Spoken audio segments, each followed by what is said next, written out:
Russia is once again engulfed in massive forest fires. The Far East is in a catastrophic situation. While Russian dictator Vladimir Putin continues his destructive war against Ukraine, a catastrophe of a different scale is unfolding within the country itself. Natural disasters are engulfing new regions of Siberia and the Far East. Forest fires are spreading across Transbaikalia, Khabarovsk Krai, Irkutsk Oblast and Buryatia, threatening people, infrastructure and the environment. The situation is especially alarming in Khabarovsk Krai, where the area of fires has tripled in a day, to almost 10,000 hectares. In Zabaikalsky Krai, more than 500,000 hectares of forest have already burned, and the number of outbreaks continues to grow. The fire threatens entire villages, as well as one of the country's key transport arteries, the Trans-Siberian Railway. Local residents complain online about the inaction of the Kremlin and local authorities. In the Amur region, the flames came close to the highway between Blagoveshchensk and Svobodny. Drivers literally broke through walls of fire to get to their destination. The fire came close to the city of Tsiolkovsky, where the Vostochny Cosmodrome is located. But there is no serious fight against the outbreaks. Russian authorities blamed the swift spread of the fires on the wind and dry, hot weather. Wildfires are common in the vast forests of Siberia and Russia's Far East, especially during the dry summer months.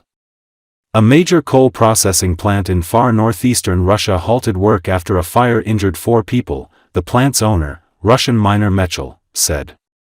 Mechel said in statements that work had been stopped and staff evacuated from the plant in Nery in the Republic of Sakha, also known as Yakutia. A preliminary investigation pointed to a methane fire as the cause of the incident, it added.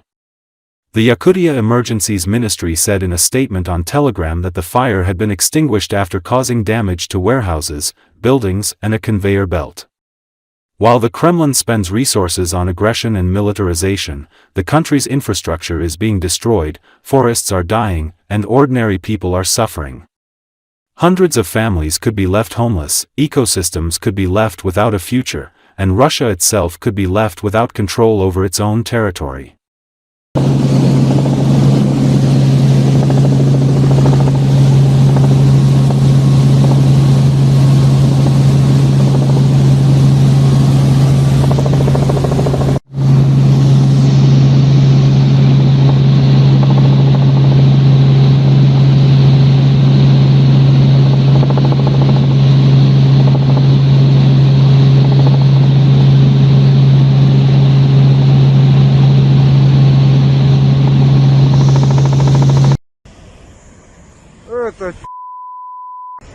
Все, вверх пошел.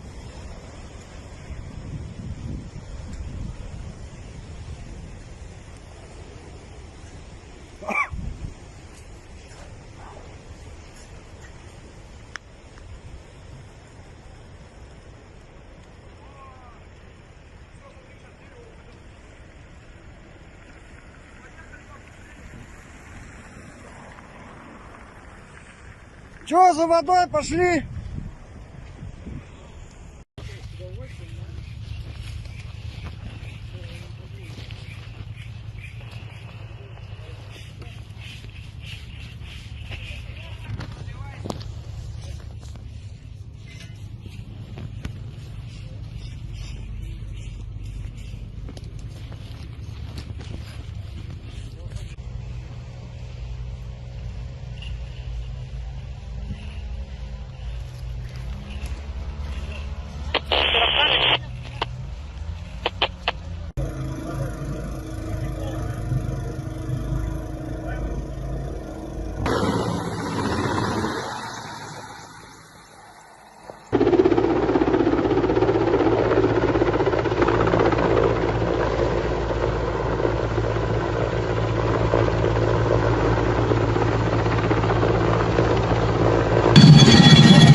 Охренеть. Прямо рядом уже.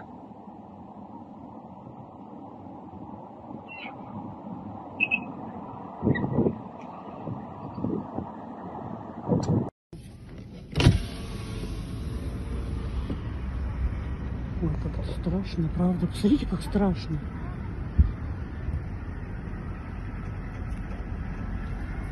Офигеть.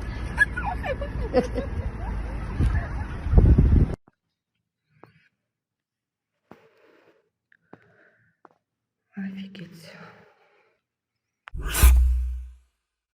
Russia is redeploying air defense systems to the temporarily occupied territory of Crimea, thereby weakening its air defense positions in other directions.